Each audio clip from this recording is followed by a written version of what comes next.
Sir, EPF 95 and OPS. This is a comment your government has given.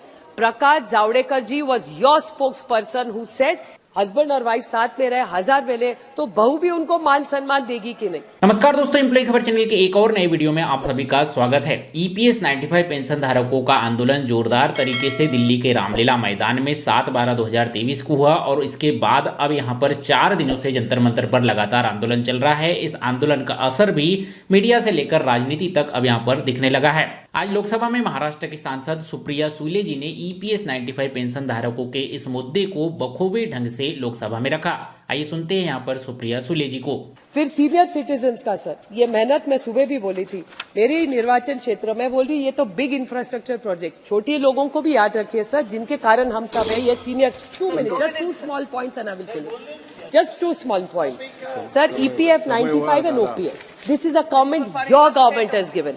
Prakash Javadekar ji was your spokesperson who said कि ये EPS 95 मेरे निर्वाचन क्षेत्र में sir को पता है, चेयर को पता है, भीमा साकर शुगर फैक्ट्री है, जो शायद बीजेपी के जो सांसद है उन्होंने कर्नाटका के ये जो उदासी जी अभी इतना उछल रहे थे ना, उनके राज्य का एक एमएलए है, उन्होंने ली है ये factory.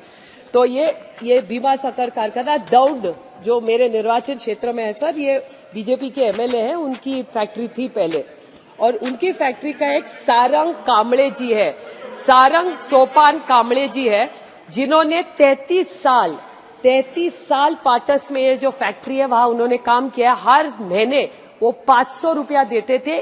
Each month contribution of EPF was 500 rupees. 500 Sarang Sopan Kamble Bhima Sakar sugar factory, Patas taluka Daund, Poona district.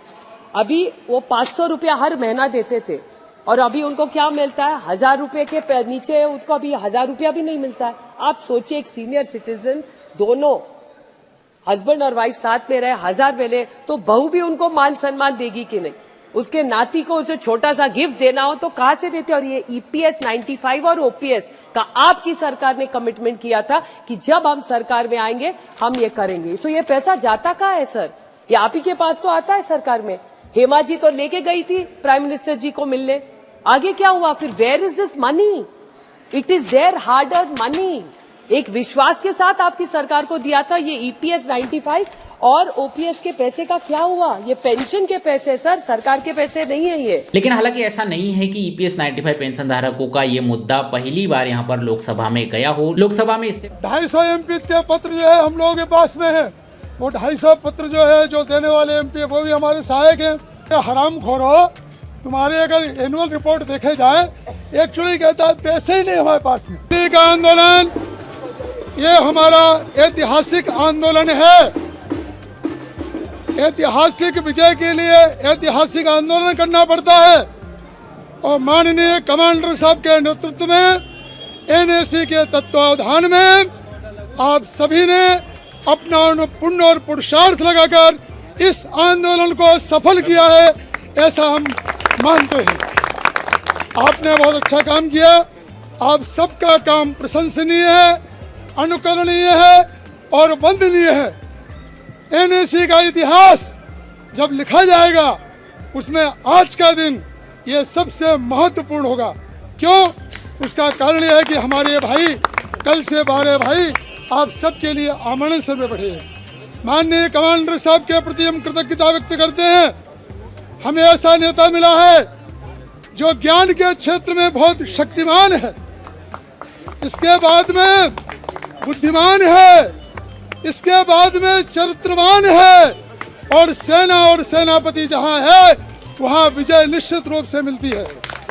सेनापति और सेना ये दोनों साथ साथ में है, इसलिए हमारी विजय सुनिश्चित है। आप बिल्कुल चिंता मत कीजिए। 2-3 संकल्प छोटे से। एनएसी का सबसे महत्वपूर्ण, आज हमारे एनएसी के हीरा मोती जो है हर गली गली में बिखरे हुए हैं। हर गली में एनएसी का सदस्य है। माननीय कमांडर साहब के नेतृत्व में आपको पता होगा कि कन्याकुमारी से लेकर, जिसको हम कहते हैं अंडमान निकोबार द्वीप समूह में हमारी शाखा है, कश्मीर में, जम्मू कश्मीर में हमारी शाखा है, आसाम में हमारी शाखा है, गोवा में हमारी शाखा है। 550 जिलों में एनएसी का विस्तार है। आप सबके आशीर्वाद से हमारा एनएसी का विस्तार ये मत्स्य अवतार की ओर मत्स्य अवतार की भांति बढ़ता चला जा रहा है। आप सबके प्रति हम कृतज्ञता व्यक्त करते हैं। हमने आपको बताया कि यहाँ से एक संकल्प लेके जाना है। क्या संकल्प है कि हमारे अंदर जो जल रहा दीपक है उस दीपक को हम अग्नि का स्वरूप धारण करवाएंगे।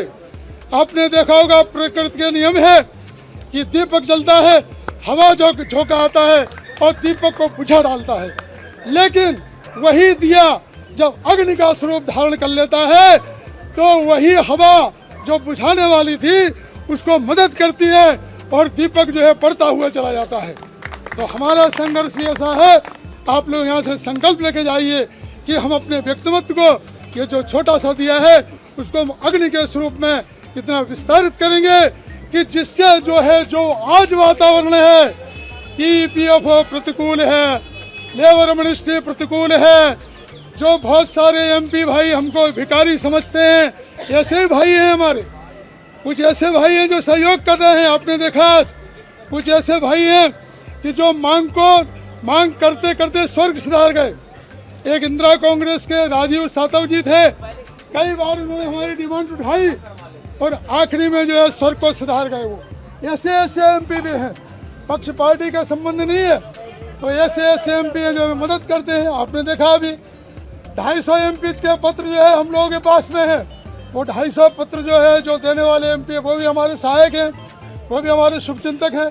लेकिन कुछ एमपी भाई ऐसे भी हैं कि जो हमको भिखारी समझते हैं। कहाँ से आ गए यहाँ, बाद बार वही पीएस। अरे भाई हम तो अपना हक मांग रहे हैं। हम कोई किसी प्रकार से, यहाँ सुनने वाली बात को, हम कोई काम चोर या हराम जिसको हम कहते हैं काम चोर मुक्त भोर की समाज से हम नहीं हैं। हम वो भाई हैं जिनको हम कहते हैं कि ये जो है भूतपूर्व मोदी जी की भाषा में, माननीय मोदी जी की भाषा में, ये भूतपूर्व विश्वकर्मा है। आपने देखा होगा अंत्योदय का सिद्धांत दिया था कि हमारी लाइन में सबसे आखिरी में खड़ा हुआ गरीब है उसका भी उत्थान होना चाहिए। और हम सब भाई जो है आज जो है सब प्रकार से देखा जाए तो हमारे बहुत सारे भाई ऐसे हैं कि दलितों से भी दलित है, सोच जिसको हम कहते हैं कि शोषित वंचित, इससे और कोई कैटेगरी है ही नहीं। तो हम सभी मीडिया के भाइयों से, अपने सभी भाइयों से प्रार्थना करते हैं कि कृपा करके इस आवाज़ को हमको केवल रिमाइंड करना है। आप इतना ध्यान में रखिए, आप हमको केवल रिमाइंड करना है। और चूंकि हम वृद्ध हैं इसलिए जो है शायद हो सकता है कि हमारी बात कोई भूल गया हो, आश्वासन भूल गया हो, क्योंकि वृद्धों की ओर कोई ध्यान नहीं दिया जाता है। सरकार के पास में बहुत सारे काम रहे होंगे, लेकिन कब तक हमारे मरने के बाद पेंशन बढ़ेगी तो किस काम की हमारी? का वर्षा जब कृषि सुखाने, हम मर जाएंगे, मरने के